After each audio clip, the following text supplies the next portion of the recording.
एक बार एक लड़के का खराब रिजल्ट आता है तो वह भगवान से शिकायत करता है कि हे भगवान, मेरे पास पैसे नहीं है, मेरे पास अच्छा घर नहीं है कि जहाँ मैं शांति से बैठ के पढ़ सकूं।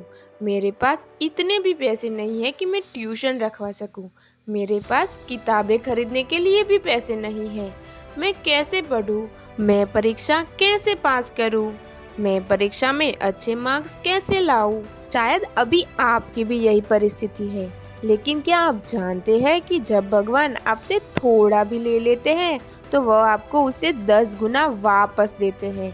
जब आपके जीवन में सभी दरवाजे बंद हो जाते हैं तब भगवान आपके लिए एक दरवाजा तो अवश्य ही खोल देता है।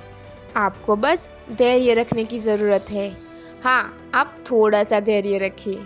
आप सोचेंगे, हे भगवान, कितना धैर्य रखे, कितना पेशेंस रखे, मगर आपने अभी तक धैर्य रखा है, मतलब कि आगे थोड़ा धैर्य रखें और खूब मन लगा के मेहनत करें।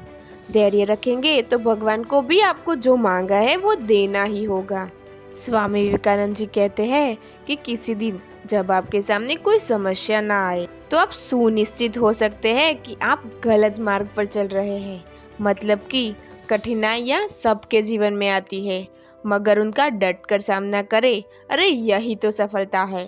अगर आपके जीवन में प्रॉब्लम्स और कठिनाई नहीं है तो समझ ले कि आप गलत मार्ग पर चल रहे हैं।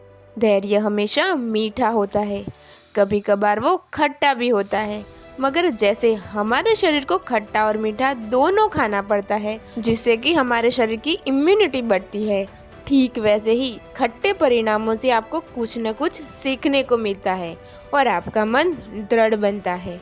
अगर आप सूरज की तरह चमकना चाहते हैं तो आपको सूरज की तरह जलना भी सीखना होगा।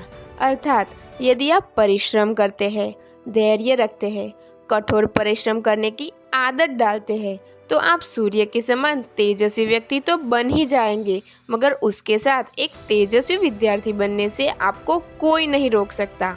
अगर रिजल्ट खराब आता है तो देखो कि आपसे भूल कहाँ हुई है, भूल को सुधारिए और फिर से पढ़ने के लिए बैठ जाओ।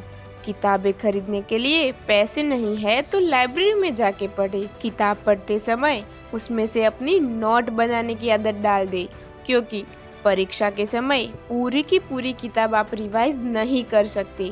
मतलब कि उसके रिवीजन के लिए आपको बहुत टाइम लग जाएगा, और अगर आपने शॉर्ट नोट बनाई होगी तो उससे आप जल्दी ही रिवाइज कर सकेंगे।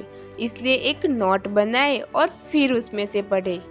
अगर ट्यूशन के लिए पैसे नहीं है तो YouTube से वीडियो देखकर सीखें, और फिर आप अपने शिक्षक से भी पूछ सकते हैं कि आपको क्या नहीं आता। अगर आपका घर छोटा है तो पुस्तकालय में जाके पढ़े।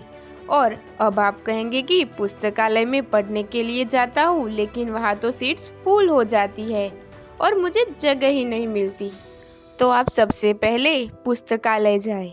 उदाहरण के लिए, यदि आप 10 बजे जाते हैं और यदि पुस्तकालय भरा हुआ होता है तो आप सुबह 6 बजे उठकर जाएं और लाइब्रेरी खुलने से पहले वहां खड़े हो जाएं।